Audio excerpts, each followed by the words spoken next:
vamos a presentar a Josué, que nos va a hablar de qué no está pasando en la iglesia. Eso es de lo ¿Quién que es Josué? no está pasando. Pues Josué, una persona muy querida para nosotros, ya lo hemos dicho veces. Josué está casado con Anabel, tienen 4 hijos, es doctor en historia, es especialista en comportamiento religioso, es profesor de instituto. No me quiero dejar nada. En la Escuela de Teología, también en la Escuela de Teología de Santander, fundador de Fe y Vida, como hemos escuchado antes. Es una gran comunidad, nos lo han contado, presente en muchas ciudades de España, inspirada en las grandes comunidades francesas y experiencias como Jesus People. Es autor de Audacia, os lo recomiendo encarecidamente el libro. Un libro muy recomendable sobre la vida cristiana y ha sido testigo del sueño de Dios para su comunidad, fundada hace casi 30 años. Un aplauso.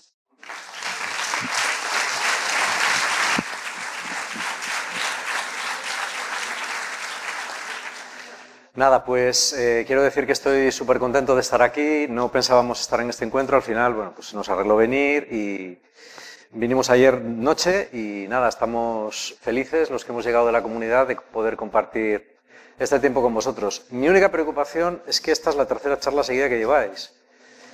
Y, hombre, yo estoy acostumbrado al instituto y sé lo que es eso. Vosotros supongo que tenéis más aguante o algo más de aguante, no sé. Pero a lo mejor es un poco tostón. Yo voy a intentar hablar rápido. Quiero decir muchas cosas y son cosas, yo creo que profundas y cosas también, yo creo que algunas de ellas bastante discutibles, ¿vale? Vamos a ver, normalmente los encuentros llevan una tónica. Yo he estado escuchando las 2 TED anteriores, me han encantado las 2 y me parece que van muy en la línea de lo que yo voy a decir, pero yo voy a hablar en un registro completamente diferente, ¿vale? Voy a hablar con toda la humildad. Yo soy un pobre hombre, como todos, que llevo pues 40 años desde mi adolescencia intentando seguir al Señor. Con muchas meteduras de pata, con algunas cosas que salieron bien, con otras que no salieron bien. Y simplemente yo voy a compartir lo que es mi reflexión porque es mi pasión. Al convertirme prácticamente al tiempo que empezaba mi carrera universitaria, pues una cosa influyó mucho en la otra. Pensé en hacer teología, pero bueno, yo siempre había querido hacer historia, hice historia, pero me especialicé en historia de la Iglesia y en historia sobre todo de los movimientos y de los pensamientos religiosos. Sobre eso hice mi tesis y bueno, pues en eso he estado toda mi vida, hasta hoy. Lo que pasa que para mí, a diferencia quizá de otra gente, para mí no ha sido una cuestión teórica, sino una cuestión que yo iba viviendo día a día con mi gente. En la calle, en mi parroquia, en mi diócesis, con mis obispos y con todo lo demás. Entonces, yo voy a compartir reflexiones de una vida y pensamientos de una vida. No pretendo que todo el mundo esté de acuerdo. Sí que lo que voy a decir no es ninguna herejía, eso creo que sí lo puedo decir, pero hay cosas que son discutibles, porque hay sensibilidades muy diferentes en la Iglesia. El Papa está hablando todo el día de esto, ¿no? Y es normal, la Iglesia es así y tiene que ser así. Bueno, a mí me toca un poco el papel de malo, porque es decir, bueno, ¿qué está mal? ¿No? ¿Qué no está pasando? Y bueno, vale, pues yo voy a hablar de cómo yo veo las cosas. Si alguna de los argumentos que voy a dar o de los datos que voy a dar le sirven a alguno de vosotros, me doy por contento y por premiado. No necesito más. O si alguna de las cosas que voy a decir a alguien le hacen pensar o reflexionar en un sentido distinto al que suele hacerlo, que puede ser el de cortar la cuerda o de transformarse en una mariposa negra en vez de en una mariposa moteada. Eso ya cada cual verá, ¿vale? Vamos a empezar hablando un poco de la situación actual de la Iglesia. Decía el anterior ponente muy bien, lo he explicado por cierto, que estamos ante un cambio axial, un cambio de tiempo axial. Él ponía el ejemplo del siglo VII a.C. Bueno, no lo sé si llega hasta ahí. Pero lo que está claro es que en la Iglesia estamos viviendo un cambio de paradigma. ¿Qué es un cambio de paradigma? Un cambio de paradigma es más que un cambio de circunstancias. La Iglesia ha pasado por muchas circunstancias a lo largo de su historia. Ha pasado por todo y por de todo. Uno de mis profesores, que era José Ignacio Tellechea, y digo, eras un vasco de pro, a quien yo siempre he tenido una devoción absolutamente filial. En Salamanca, él me decía, mira hijo, Aquí ya ha pasado de todo, así que no nos podemos escandalizar de nada. Tú, la historia, entiéndela así, y te irá bien. Oye, santas palabras. Él decía, a mí cuando la gente me viene contando, yo digo, tú supieras. Era así muy vasco, era un tipo alto. Si tú supieras. Si tú supieras lo que yo sé. Es verdad. Han pasado muchas cosas, así que sí que hay aspectos que nos pueden escandalizar, hay mucho derrotismo, hay también mucho pesimismo, decir, ¿a dónde vamos a parar? Bueno, no es para tanto. Sí que, sin embargo, vemos que hay un paradigma que deja de funcionar. Esto se ve en todas las estadísticas. Yo soy muy aficionado a las estadísticas. Hay otra gente que es aficionada a coleccionar sellos. Yo miro estadísticas. Si un empresario tuviera que comprar la iglesia y la iglesia fuera una empresa y el empresario tuviera que mirar sus libros de cuentas, que es lo primero que se hace, bueno, ahora se miran los programas de Excel, pero antes se miraban los libros de cuentas, y fuera un buen empresario, que supiera hacer balances y cosas de estas, pues se le saltarían muchas alarmas.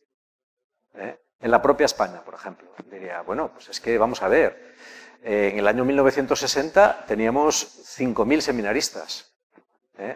Ahora son 800 y pico.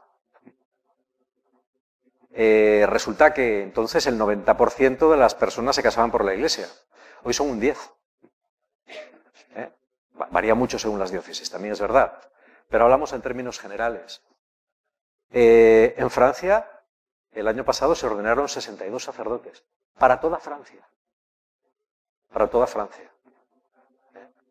En Alemania, 55. En Italia, 212.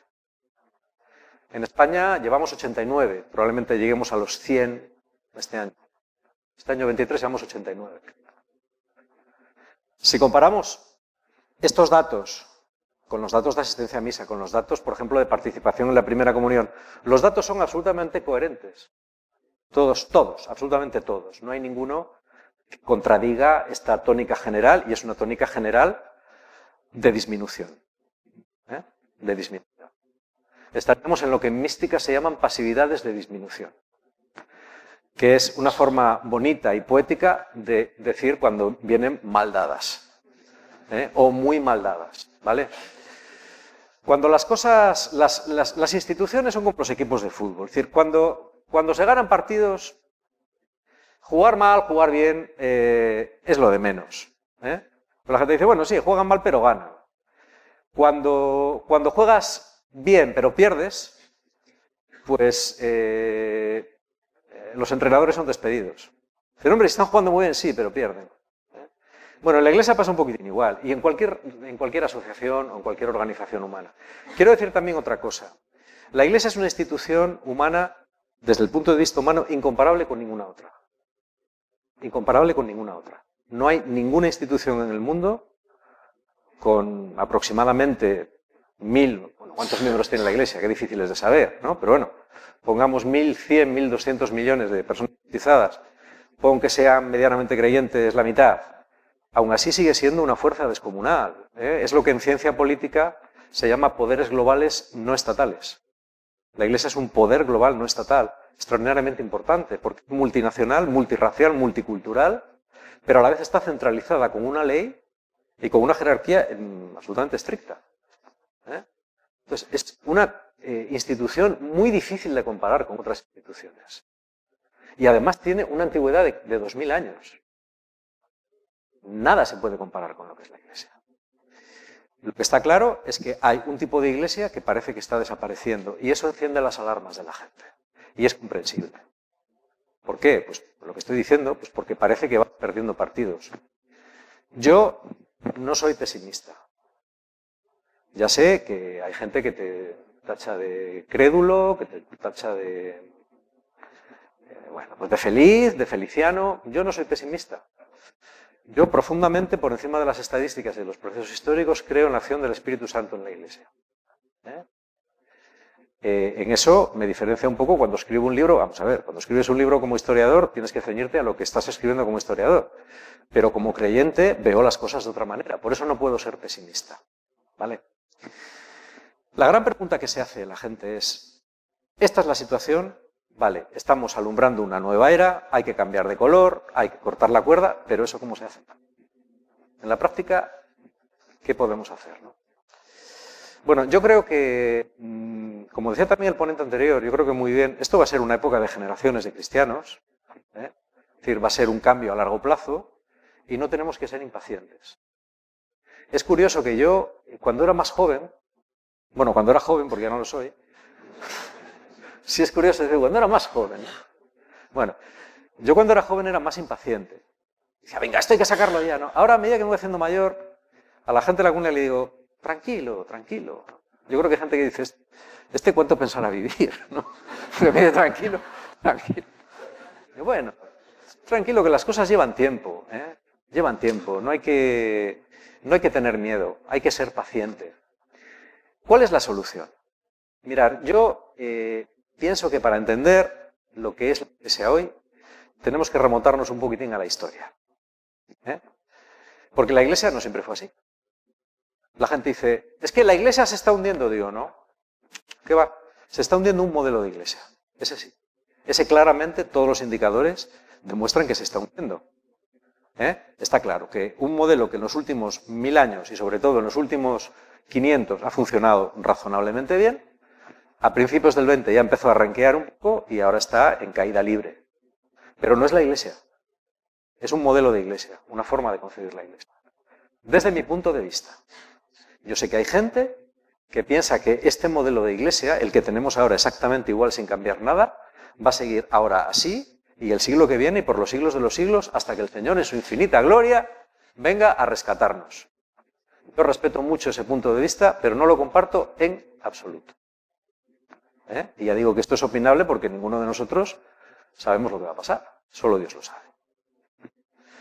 Entonces, ¿cómo empezó a fallar este modelo? Bueno, este modelo no fue siempre así, la Iglesia no fue siempre así. ¿Cómo empezó siendo la Iglesia? La Iglesia empezó siendo de una manera muy distinta. A ver, esto sería materia para un curso entero. Y yo no puedo hablar de un curso entero en 5 minutos, así que voy a tener que sintetizar muy rápido. De las primeras comunidades cristianas se sabe algo. Tenemos un vacío bastante importante a nivel histórico que va más o menos del año 30-31, que es el año de la resurrección de nuestro Señor, de la muerte, de la pasión, muerte y resurrección de nuestro Señor, aproximadamente el año 30, primavera del año 30, abril del año 30, hasta aproximadamente el año 50. Ahí hay 20 años que apenas hacemos nada, muy poco. En el año 50 ya tenemos los primeros escritos neotestamentarios, concretamente probablemente el primero, que es la primera carta a los tesalonicenses de Pablo. Y bueno, ahí ya se nos van dando una serie de pistas de cómo está organizada la Iglesia, en fin, una serie de cosas, ¿no? Y a partir de ahí sí ya tenemos escritos prácticamente ininterrumpidos. Hay etapas en las que hay más, hay etapas en las que hay menos, pero más o menos se puede reconstruir un poco cómo era esa Iglesia primitiva. Bueno, ¿cómo era esa Iglesia primitiva? Esa Iglesia primitiva tenía una conciencia muy fuerte de ser Iglesia toda ella. Y dentro de esa Iglesia, en la que todos eran creyentes y por tanto hermanos, enseguida empieza a haber ministerios que sirven a la Iglesia.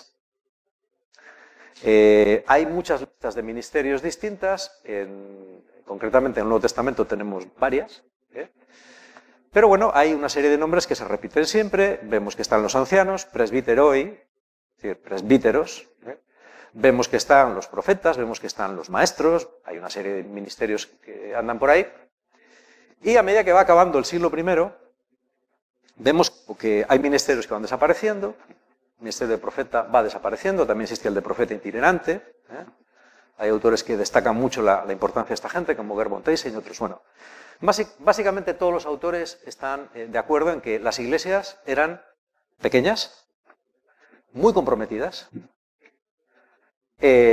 distintas, no celebraban todas, a ver, lo esencial sí, pero unos celebraban la Pascua en una época, otros lo celebraban en otra, algunos tenían ciertos rituales que otros no tenían, y algunos hacían énfasis en aspectos que otros no hacían énfasis. Hay expertos que dicen que se pueden encontrar hasta 6 eclesiologías diferentes en el siglo I.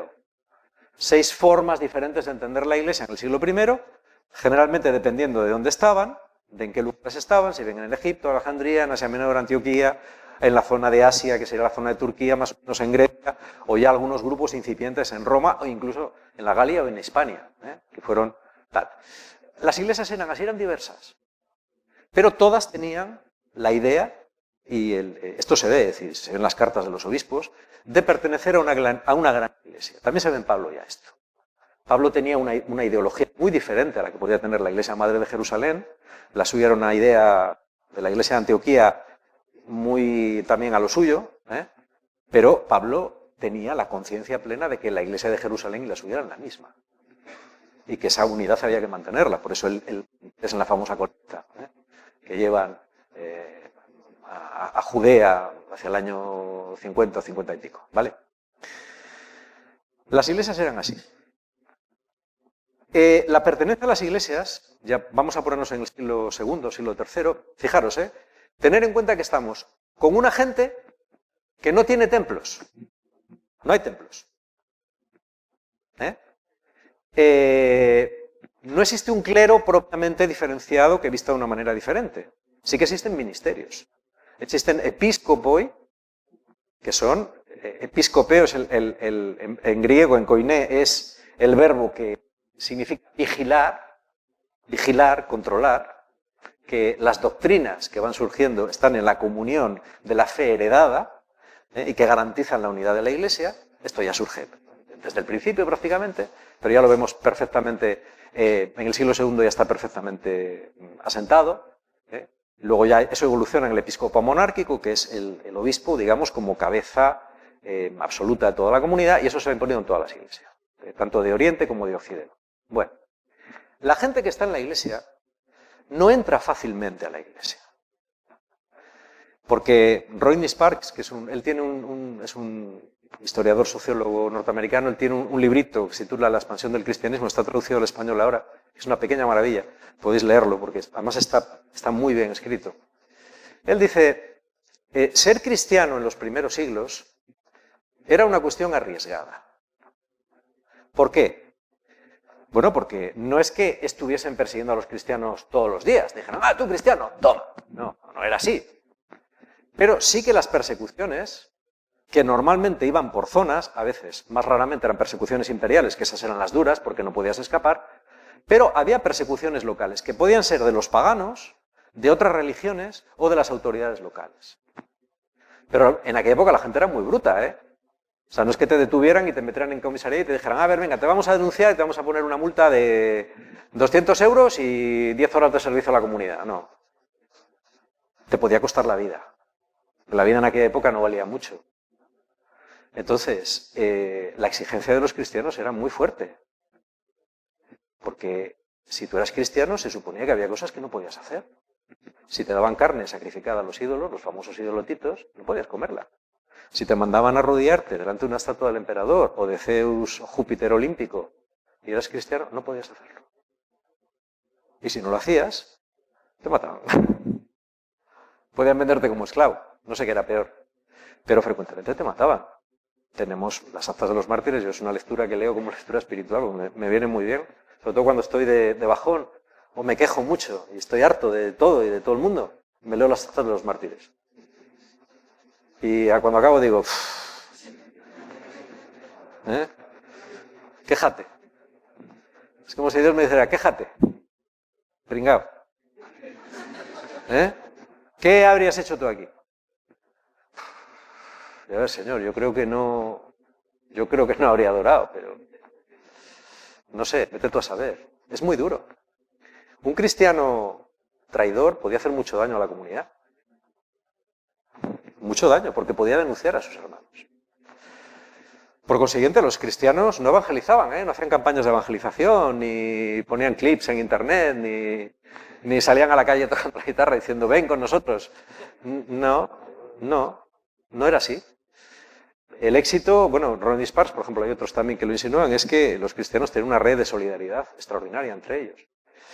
En el Imperio Romano había muchas hambrunas, había muchas epidemias. A los enfermos los dejaban morir, pero los cristianos no. Los cristianos los cuidaban. Y a los pobres los ayudaban. Y como dice la carta de Diogneto, nos ponemos a nuestros niños. y tenemos una vida moral. Los romanos hablaban mucho de moral, pero no practicaban la moral ninguno. Eran unos sinvergüenzas desde el emperador hasta el último panadero del reino. Pero los cristianos sí. Diogneto dice, nosotros compartimos la mesa, pero no la cama, como hacéis vosotros. Pecadores. No lo dice, pero lo deja intuir. Y es verdad. Entonces, poco a poco, la gente veía algo atractivo ahí. Si tú tenías interés en ser cristiano, primero tenías que contactar a alguien que te conociera, como en los clubs buenos ahora. Un socio que te presente. Y, bueno, pues tú ibas a unas ciertas reuniones, normalmente las reuniones se hacían por casas, digamos, la unidad de vivencia fundamental del cristianismo en los 2-3 primeros siglos es el oikos. Oikos en griego, en koiné, es una casa ampliada, es la casa de un alguien importante que tiene amigos y clientes que se reúnen en ella. Como no hay templos, las reuniones se hacen en las casas. Como las casas romanas normalmente están cerradas al exterior, tienen un atrio y un peristilo dentro, las casas buenas, las reuniones se hacían bastante ocultamente y las celebraciones también. Cuando Pablo habla a los corintios, les dice, no hagáis tal, es gente que se está reuniendo en una casa, no penséis que era un grupo como este, eran 4. Tú podías ser invitado a alguna de estas reuniones. No entrabas a participar en la Eucaristía, por supuesto, que era la reunión por la cena acabada por la fracción del pan y la copa, en la que consistía, digamos, el culmen de la celebración cristiana. Ahí no podías entrar. Si tenías interés, empezabas un proceso de catecumenado. Y el proceso de catecumenado, amigos, era como un máster, no había que pagar. No es como los máster de hoy que tienes que pagar, pero duraba como un máster, quizá más. Y era un proceso, antes me preguntaba alguien por el discipulado, eso era el discipulado. Hay textos cristianos que creo que dicen, es cuando la persona practica la virtud del camino sin dificultad. Es decir, cuando tú eres alguien que en tu comportamiento diario, con tu mujer, en la iglesia, con tus hijos, con los demás, en tu trabajo, da testimonio de la fe. Y cuando la comunidad veía que tú dabas testimonio de la fe y que ya no eras un mero creyente, sino que te habías convertido en un discípulo, el creyente es el que cree, el discípulo es el que vive como cree. Y el que sabe, la diferencia entre un creyente y un discípulo es muy sencilla. Para el creyente, la fe es un aspecto importante más dentro de otros muchos aspectos importantes. Para el discípulo, la fe es el eje alrededor del cual se organiza toda su vida. Y cuando algún aspecto de su vida entra en contradicción con la fe, modifica ese aspecto de su vida. Esa es la diferencia, es muy sencilla. La entiende un niño. Y uno de los grandes problemas de la iglesia de hoy, y ahora os voy a explicar por qué esto pasó, es que se ha confundido eso. Tú puedes ser discípulo, puedes ser creyente y no lo nota nadie. Tú puedes estar en un consejo diocesano, y llevar 25 años en un consejo diocesano, y ser un creyente, pero no un discípulo. Os lo digo yo. Por ejemplo, gente que lleva mucho tiempo en un consejo diocesano y te dice, no, a mí es que eso de la oración, bueno, eso de la oración no, para mí la oración es la vida. Y yo digo, bueno, no, la oración es darse a los demás. Los pobres y tal. Digo, no, los pobres son otra cosa, pero la oración es una cosa distinta. No, eso no. A mí ha habido gente que me ha dicho, pero vosotros qué hacéis ahí orando una hora? ¿Pero qué hacéis orando una hora? Hay que hacer cosas por los demás, ¿no? Sí. Ya sé cómo me dices. Yo antes discutí, ahora ya no discuto esas cosas. Esas cosas no las discuto porque no merece la pena. Bueno, voy por ahí. La iglesia, a pesar de eso, crecía. Es decir, está claro que ya en el siglo II o III el Imperio Romano está cuajado de pequeñas iglesias. Distintas, Por ejemplo, en la época de Orígenes, en el borde del siglo II, pues tú ves la Alejandría de Orígenes, estaba llena de grupos cristianos con ideas diferentes, que discutían mucho entre ellos, pero bueno, todos se sentían parte de una misma iglesia, aunque eran bastante diferentes entre ellos. No tenían la homogeneidad que tenemos hoy, ni de lejos, ni en su manera de convivir cristianamente ni en su organización, ni siquiera a veces en sus tipos de celebración. Obviamente los sacramentos eran los mismos para todos, pero las celebraciones no eran iguales, había bastante variedad, ¿vale?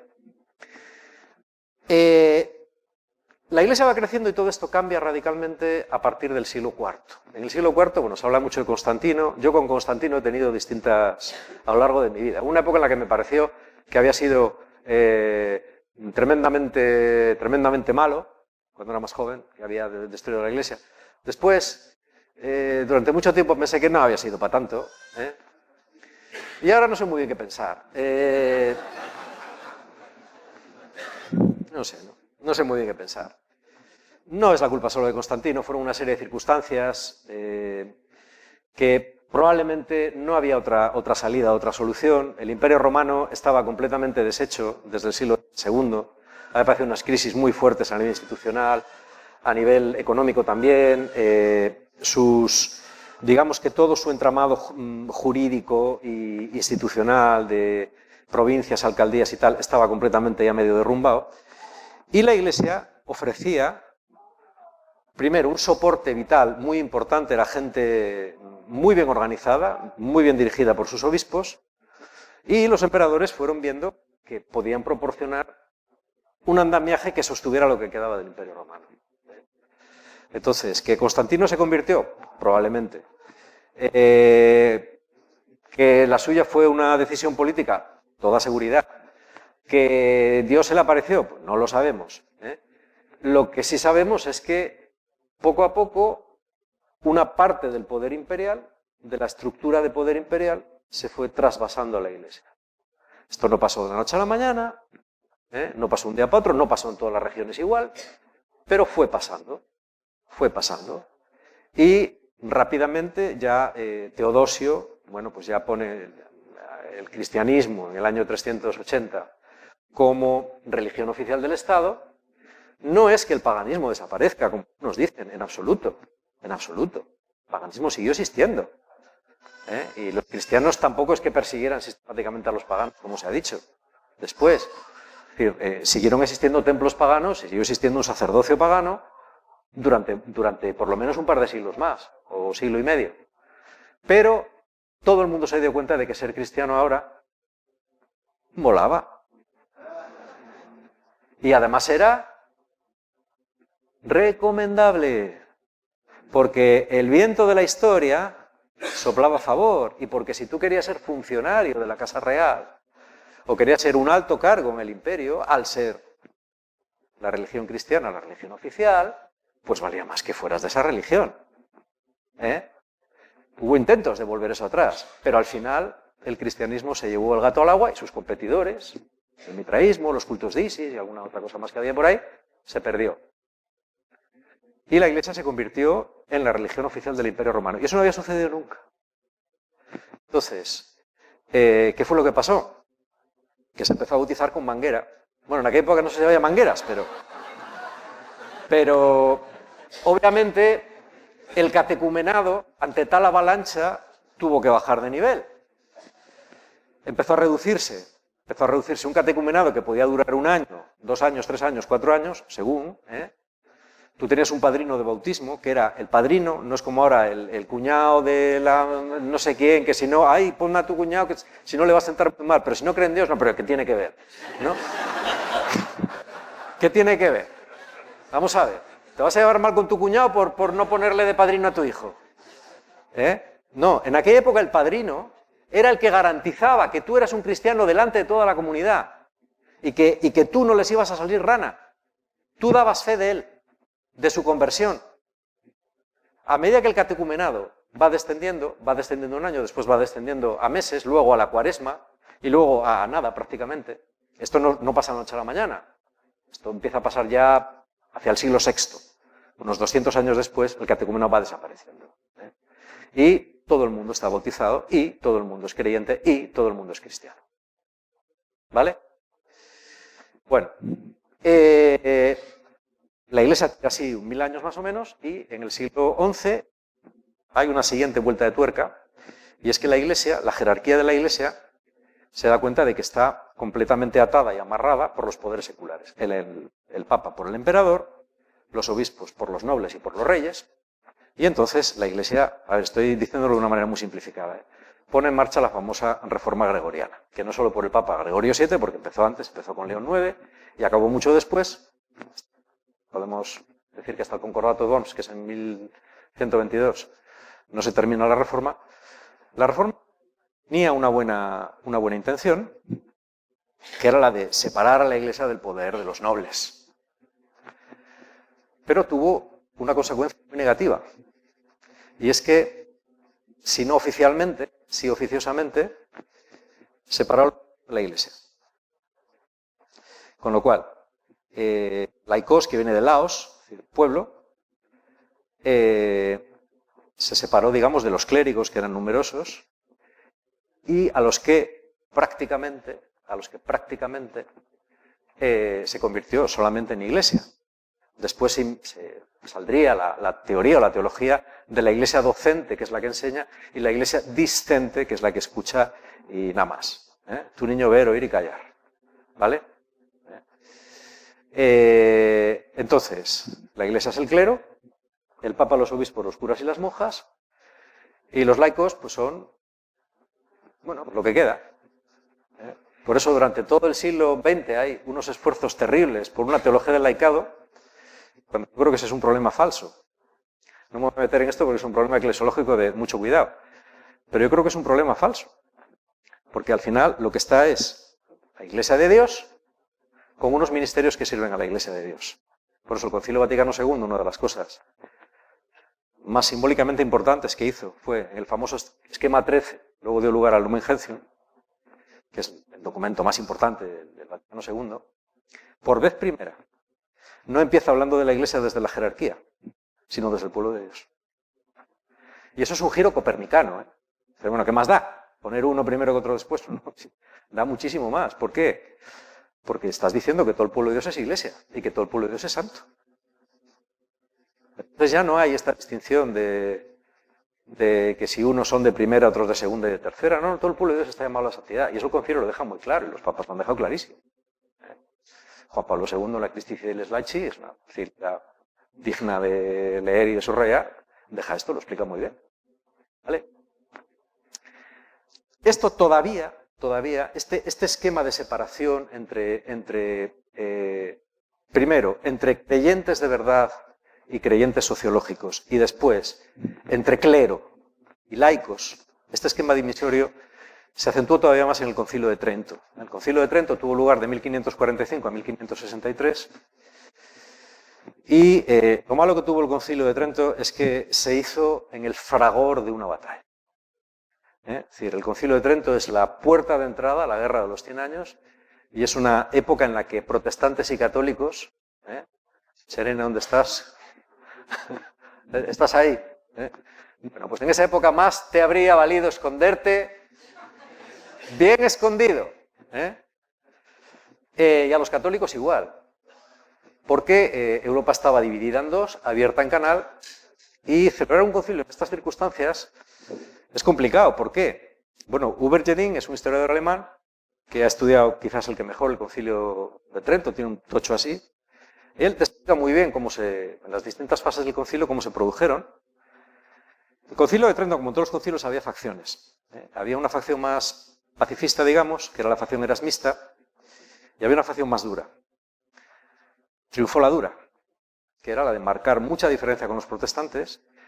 El Concilio de Trento tuvo una serie de cosas soberbias, muy buenas, como fue la preparación del clero, que antes era muy deficiente, la mejoró tremendamente, definió muy bien también el papel del sacerdote, no tanto el del obispo, y definió muy bien la teología católica, que era una cosa muy necesaria. Pero a nivel pastoral y a nivel práctico tuvo ese inconveniente. Aquella apertura, aquella división que había producido la Reforma Gregoriana, Trento la acentuó. ¿Por qué? Precisamente por marcar los límites con los protestantes, que lo que pretendían era justamente pasarse de frenada, en mi opinión, con todo respeto, y cargarse todo aquello. ¿Me entendéis? O sea, tú dices esto, bueno, pues yo me voy al ámbito contrario. Es normal. Es una dinámica muy humana. Es una dinámica muy humana. Por eso decía San Ignacio de Loyola, mira, murió ese año. No, murió ese año, 1545, creo. San Ignacio de Loyola habría dicho, no celebres el concilio todavía, que en tiempos de tribulación no hay que hacer mudanza. Bueno, en realidad no se podía esperar más. O sea, hubo que hacer el concilio, era fundamental para la propia Iglesia hacerle, ¿no? Y así llegamos a donde estamos. Durante mucho tiempo esto funcionó. La gente era cristiana toda. A la Iglesia, dado que todos eran cristianos y estaban convertidos, lo que le importaba era la práctica. Yo he leído informes de obispos, porque para mi tesis tuve centenares de informes de obispos, de Burgos sobre todo, Burgos, Palencia, León, que venían a visitar Cantabria, y todos, la obsesión de los obispos era que la gente sepa las verdades necesarias para salvarse. Que sepa las verdades necesarias para salvarse. Y decía alguno, porque son como brutos, animales, que ni siquiera las conocen. Y hay algunos que no saben ni que existe Dios. Esto se repite en el siglo XVI, en el siglo XVII y en el siglo XVIII. Siempre.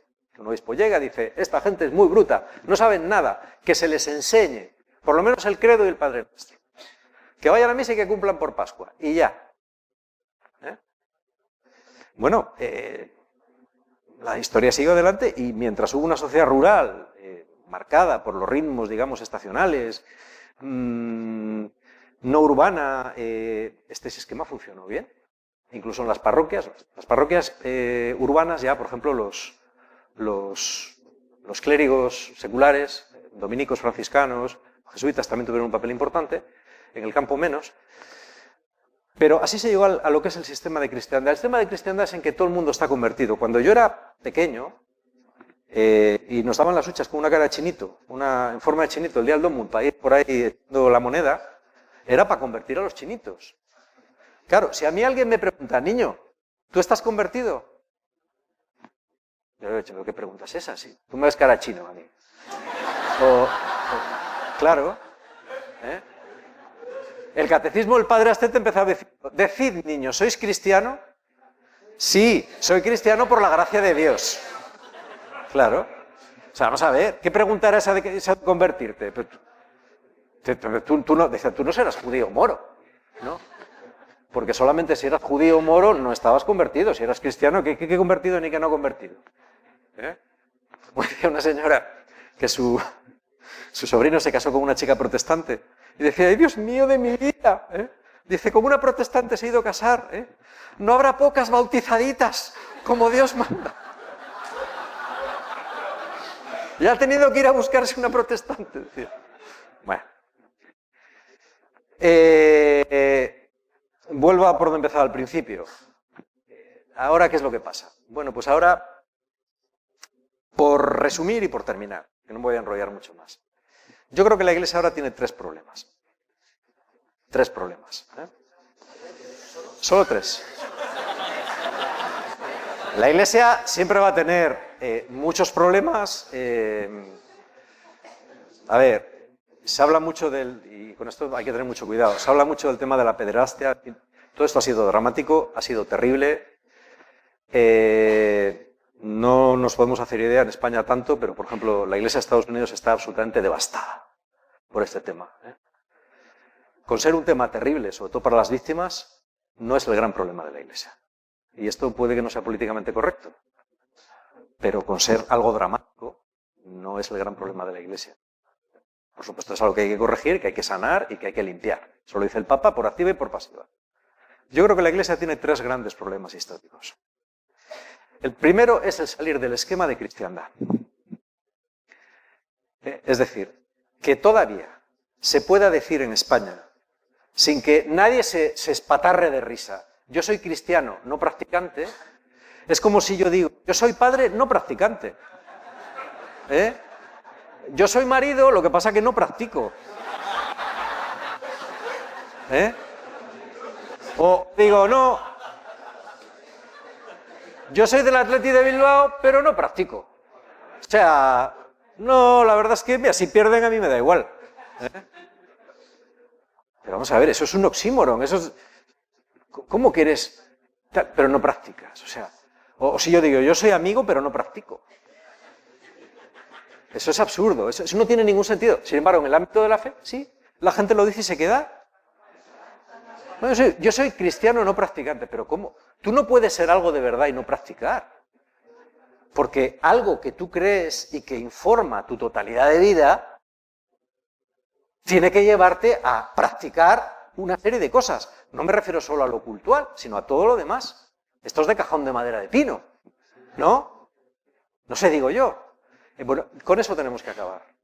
Con eso tenemos que acabar. Yo no soy de los ingenuos, porque bueno, luego vienen los de izquierdas, a ver, hablando así en términos muy tal, o sea que no lo digo con mucho cariño, que me dicen, ya, tú lo que quieres es la iglesia de los puros. Digo que no, joder, que no es eso. ¿Qué puros? Si yo sé quién soy, y no, que no es la iglesia. Yo lo que quiero es un poco de coherencia, hombre, nada más. Y nada más. No es la iglesia de los puros y de los no puros. No, aquí en la iglesia cabemos todos, los pecadores y los drogadictos y los no sé qué. Digo, en un sentido sí, pero en otro no. No, todos. La iglesia de los puros, tú eres un facha, eres un no sé qué. A ver, yo esto lo he oído cantidad de veces.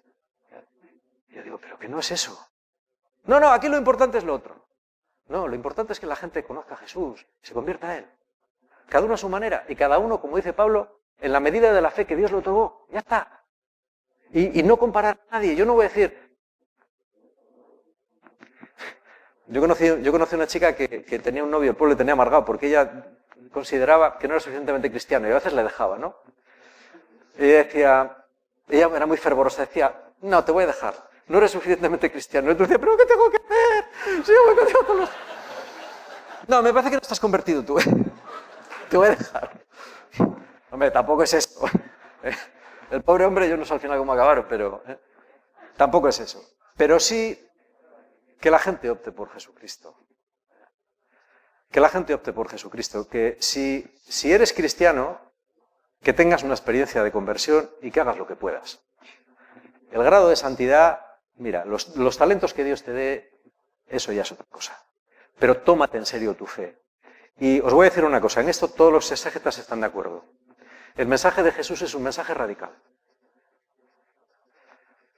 Yo llevo 20 años leyendo todo lo que sale, o bueno, procurando leer todo lo que sale en temas de exégesis, sobre todo de evangelios, y el consenso entre protestantes, católicos, ortodoxos y ateos que se dedican a estudiar esto es total.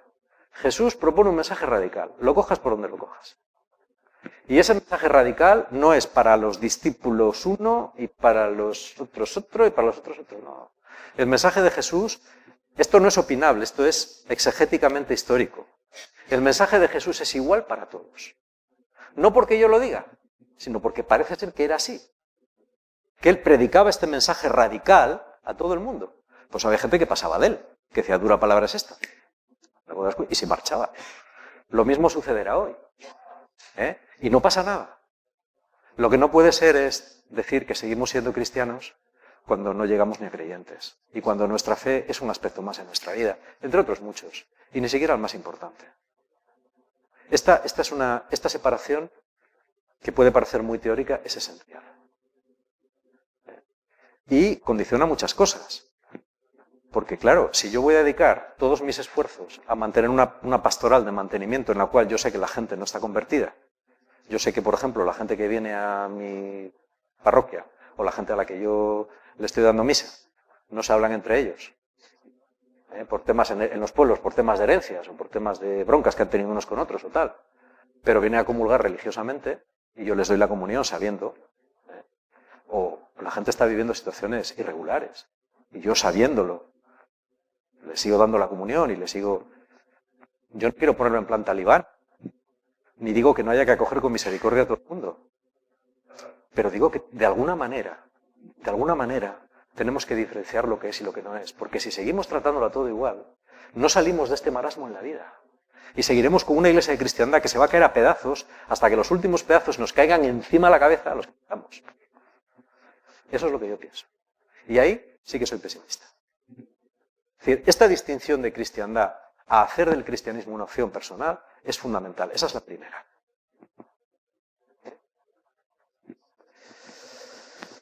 La segunda y más polémica. Repito que esta es mi opinión y no tenéis por qué compartirla, y yo estoy de acuerdo en que penséis otra cosa. La segunda es el clericalismo. ¿El clericalismo qué es? El clericalismo es pensar que hay dos clases de cristianos. Los top, que van a ser curas, monjas y los más así obispos. Y luego el resto, que bueno, oye, estás en segunda división, por tanto no se te exige que juegues igual de bien, ni que tengas el mismo compromiso. Hay gente que dice, no, es que no se puede tener compromiso con familia. Sí, sí se puede. ¿Por qué lo sé? Porque lo he vivido. Y si yo he podido, que no soy gran cosa, sé que otra gente puede. Tienes que pagar un precio. Ah, eso sí. Eso sí. Tienes que pagar un precio. Si tienes 4 hijos, como yo, y tienes que trabajar, y luego estás en movidas de estas y tal, todo el día por ahí, tienes que pagar un precio, sí. Eso sí. Pero se puede, ¿eh? Y yo no digo que todo el mundo tenga que hacerlo. Ya no todo el mundo tiene que fundar una comunidad. Cada uno que haga lo que Dios le pida. Pero no digáis que no se puede, porque sí se puede. Sí se puede. Pagas un precio, claro. Hay gente que dice, no, es que el diezmo no se puede dar.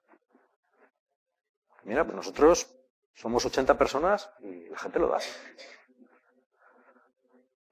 Y yo os digo que si todo el mundo lo diera, los problemas económicos de la Iglesia desaparecían así, y la dependencia de la Iglesia, del Estado también. O sea, la libertad iba a ser absoluta y total. ¿Es costoso? Claro que es costoso. Es que a veces por dar el diezmo no vas de vacaciones. Es que pasa, porque el dinero no es chicle. Y a veces puedes ir de vacaciones, pero a veces no. Y te quedas en tu casa. Y bueno, es tan grave quedarte en tu casa un año. Para mí no. Sí.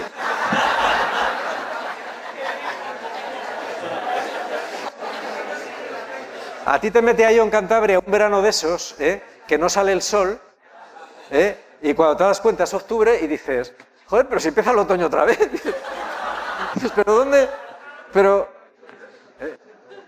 yo sé de unos que alquilaron a unos familiares míos, alquilaron un piso en Somo, que es una de las playas de Santander, y a la semana les dijeron que se les podía devolver el dinero, que no había parado de llover.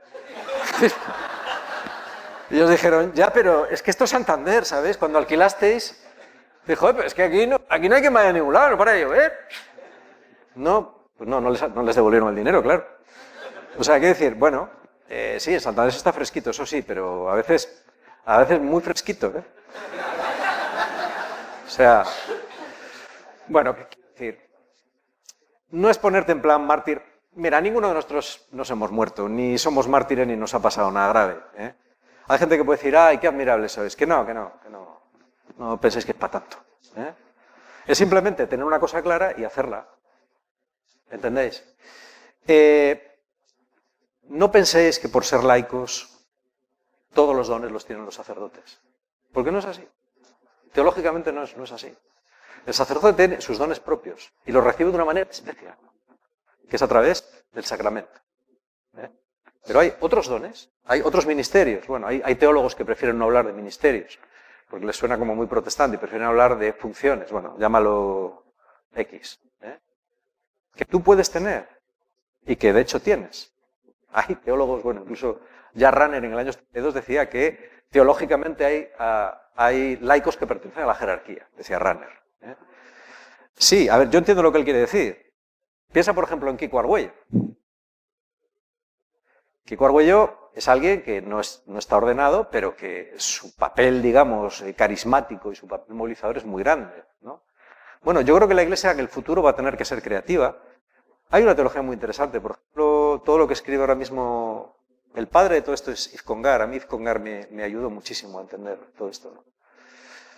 Pero ahora mismo, gente como Sesbue, Bernard Sesbue, o Gilbert Gressa, que en alguna medida también un poquitín más, van desarrollando una teología muy interesante de los ministerios, que yo creo que eso habría que, y yo creo que a los sacerdotes habría que también enseñarles eso en los seminarios, que no se les enseña. Que yo sé que hay seminaristas que no saben quién es Yves Congar. Y a mí eso me escandaliza. Porque digo, Yves Congar, querido, es la eclesiología del Vaticano II. Ese es Yves Congar. Que las eclesiologías no salen de la nada. Vienen preparándose con tiempo, mucho antes, y se van creando climas, y se van creando cosas. Yo creo que esto es importante también. Es decir, esa idea del clericalismo. Yo tengo que decir una cosa, y esto no lo digo por quedar bien con los curas que estáis aquí, porque ya quedar bien me interesa menos. Para mí, el sector, no de la Iglesia, de la humanidad, que más bien me ha hecho en mi vida han sido los sacerdotes. No pretendía eso. A lo mejor no es la experiencia de otros, ¿eh? No, pero yo hablo de la mía. Por eso cuando la gente me dice, tú no serás anticlerical, yo digo, yo creo que no. Porque yo solamente he tenido amor por parte de los curas con los que me he encontrado, paternidad y lo mejor que he podido recibir. Así que como cada uno habla de lo que vive, yo hablo de lo que he vivido. Eso sí, lo uno no quita lo otro. Y eso de que los curas son la parte accional y la que tiene todos los dones, carismas, ideas, responsabilidades, sueños y tal en la Iglesia, yo creo que eso es teología pasada. Y es teología demasiado nueva. A mí hay gente que me dice, ¿tú eres conservador? Digo, tú no te imaginas lo conservador que soy. Muchísimo más que tú, porque tú eres del Concilio de Trento y yo del Concilio de Jerusalén. Yo sí que soy carca, no tú. De la Iglesia antigua, no digo que haya que volver ingenuamente, es decir, la historia pasa y pasa, no hay que volver como los primeros cristianos, que tampoco tenían una vida ideal. Pero podemos aprender mucho, porque la situación en Europa hoy en día es muy parecida a la que era en el Imperio Romano. Es extrañamente similar a ciertos niveles. Y creo que la Iglesia primitiva y su organización puede darnos pistas muy interesantes hoy en día. ¿Entendéis? Bueno, la tercera cuestión es una cuestión, y ya con esto termino, es una cuestión de imagen. No hay institución en el mundo que se venda peor que la Iglesia Católica. Hubo una época en la que en las facultades de urbanismo tenían un mapa de Torlavega, que es la ciudad en la que nosotros vivimos, y la tenían allí puesta en un mapa para enseñar a los alumnos cómo no había que hacer una ciudad. No es, de verdad, es verídico esto, ¿eh? O sea, mira, esto es una ciudad mal hecha por todos los lados. Aquí veis todos los errores. Bueno, yo creo que la Iglesia tiene un gran tesoro, y no es un tópico. ¿Sí? Yo creo que la Iglesia tiene un tesoro inmenso y tiene un capital de conocimiento y de sabiduría que este mundo no tiene, y que además no sabe que no tiene. Eso hay que saber venderlo mejor. Hay que saber venderlo mejor.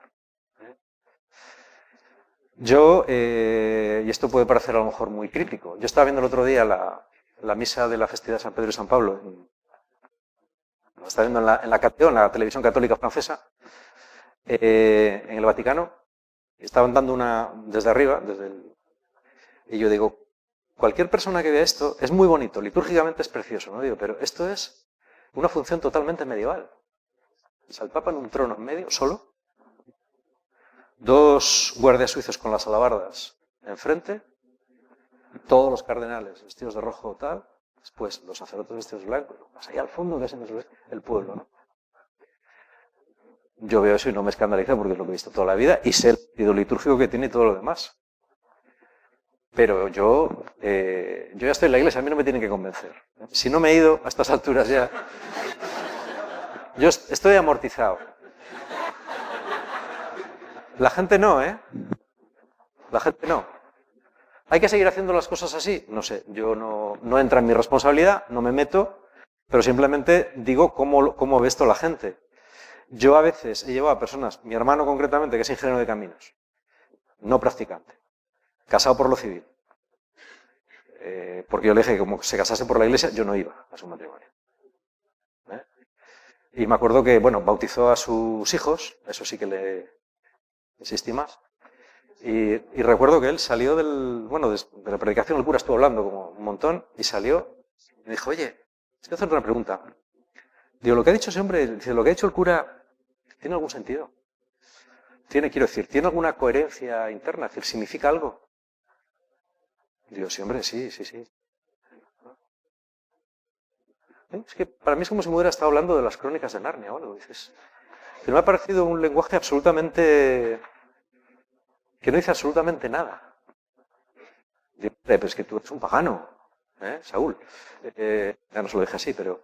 Y claro, tú estas cosas no las entiendes. Y me dijo, no, ya, sí. Eso es curioso, sí, porque... Y me dijo, vaya, yo no pensé que seguían así todavía. Y fue el último comentario que me hizo. No pensé que seguían así todavía. Y tengo que confesaros que me chinchó. Me dolió. Puse cara como decir, bueno. Pero me dolió. Porque en el fondo tenía razón. O sea, el sermón había sido infumable. O sea, ponerte a hablar a gente que sabes que no son creyentes, la vid, los racimos, no sé qué, porque haces un Agustín, que no sé qué, porque no sé qué. ¿Entendéis? Eso tiene que cambiar también. Yo no sé de qué forma, pero tiene que cambiar. Yo creo que el futuro va a ser el futuro de las comunidades.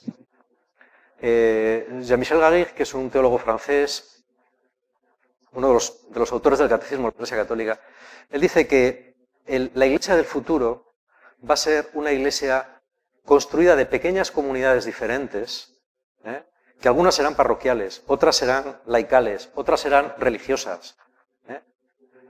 Cada una de ellas va a tener los elementos eclesiológicos que tiene que tener una comunidad. Va a ser una iglesia en miniatura. A mí me hizo mucha... Cuando tuvimos la profesión de una de las chicas que hizo una virginidad consagrada hace unos meses, el obispo, nuestro obispo don Manuel, dijo, fe y vida, vuestra comunidad es como una iglesia en pequeño. Y yo dije, esa es la idea. ¿Qué idea más buena? Pequeñas iglesias, pero que no son la iglesia. La iglesia del futuro va a estar compuesta de pequeñas comunidades, pero tienen que estar alrededor de una figura, y esa figura es la del obispo. La figura del obispo es la figura central en toda esta movida. Y esto lo recalco y voy a acabar con ello porque me parece muy importante. Si rompemos con el obispo, rompemos con la iglesia. Si rompemos con la iglesia, ya no somos iglesia, somos una secta. A mí me dijo una vez un chico de una comunidad de Bilbao, yo le dije, vale, ¿tenemos relación con el obispo? Y dije, no, la verdad es que no, con esa gente no nos relacionamos y tal. Así me lo dijo, Y dije, vale. Pues vamos a ver, pues es que si no tienes relación con el obispo, entonces, ¿cómo te relacionas con la gran iglesia? ¿Quién te da a ti la carta de naturaleza de que eres iglesia? Es que ese es el papel del obispo. El papel del obispo es discernir lo que es y lo que no es. Claro. Por eso, yo creo que la figura del obispo, y esto lo digo tanto cuando hay obispos delante como cuando no pongo a Dios por testigo, pero pongo por testigos a los que me conocen, esta cuestión es fundamental. Obedecer a los obispos, al obispo que te toca, al obispo de tu iglesia local, es fundamental para tú ser iglesia y para estar conectado con la iglesia universal. El futuro yo creo que modestamente va por ahí. Muchas gracias a todos.